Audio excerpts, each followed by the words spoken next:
All right, so picture this with me. We're talking South Africa. But instead of safaris and sunshine, it's blizzards and blocked highways. You wanted to hear more about this crazy snowstorm they had, and believe me, it's even wilder than you might think. We're talking September 2024, and they're getting hit with enough snow to make a snowman jealous. Not exactly what usually comes to mind for their springtime, right? Definitely unusual. We're talking KwaZulu-Natal, Free State places known for having a warmer climate suddenly looking like winter wonderlands.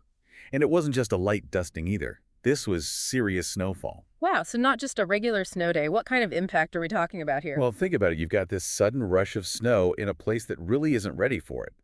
South Africa's infrastructure isn't really built to handle heavy snowfall like this. Right, makes sense.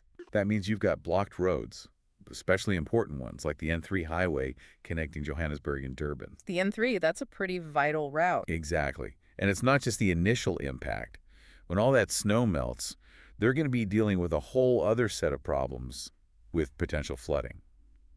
It's a tricky situation for sure. Yeah, it sounds like a recipe for disaster. So how did the South African government respond? Did they have any warning this was coming? Well, they did have some warning, but whether it was enough, oh, that's up for debate. Huh. The South African Weather Services did put out orange warnings as the storm was approaching. Okay, so what does that mean? What do those warnings tell us about how seriously they were taking the situation? So orange warnings in their system are more serious than a yellow warning, but less critical than a red warning. I see. It means they understood there was a significant danger of severe weather, whether that could seriously disrupt travel and cause dangerous situations. So they were taking it seriously, but maybe not hitting the panic button just yet. Yeah, you could say that. But even with those warnings in place, people were still caught out by this storm, Yeah, that's right. stranded by the side of the road.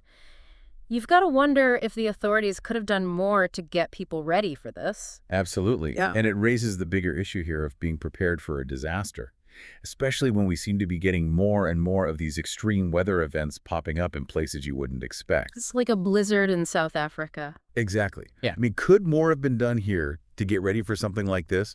Were the warnings given early enough? Did people really understand the seriousness of what was coming?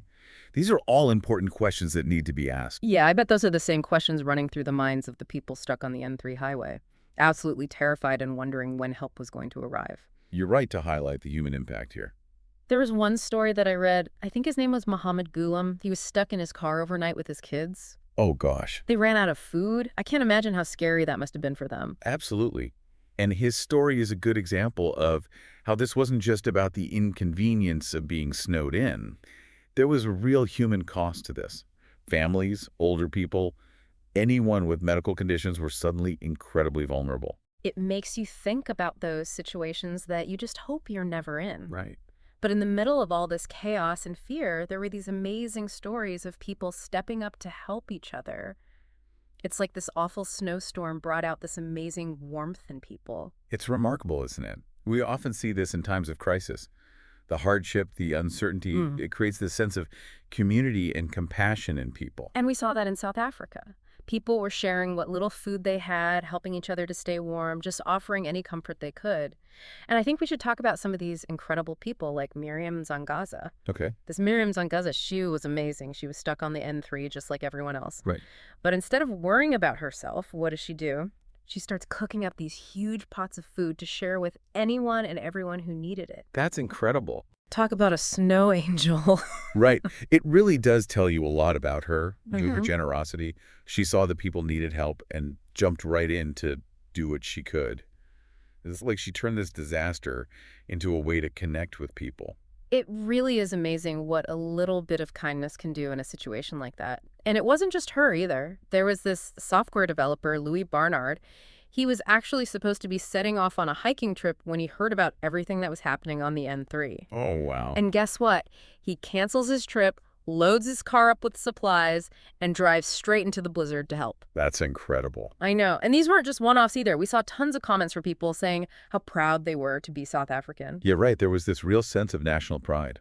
It seems like this whole event really brought out the best in a lot of people, reminded everyone that even in the middle of a crisis, there's this amazing strength in community. Definitely. And it makes you wonder if something positive could come out of all of this. Could this be the thing that makes South Africa rethink how they get prepared for disasters. Yeah, it's definitely possible. Sometimes it takes something like this to make people realize where the vulnerabilities are. You need to have systems in place that can cope with these unexpected events, whether it's a blizzard or something completely different. Turning a crisis into an opportunity for growth.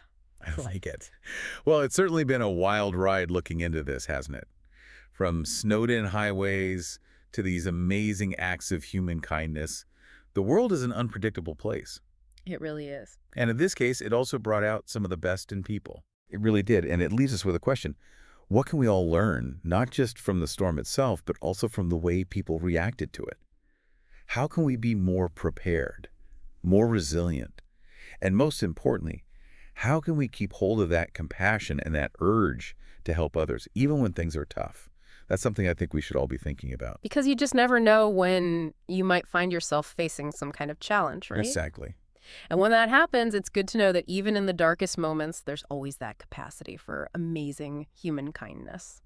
Thanks for joining us on this deep dive. We'll catch you next time.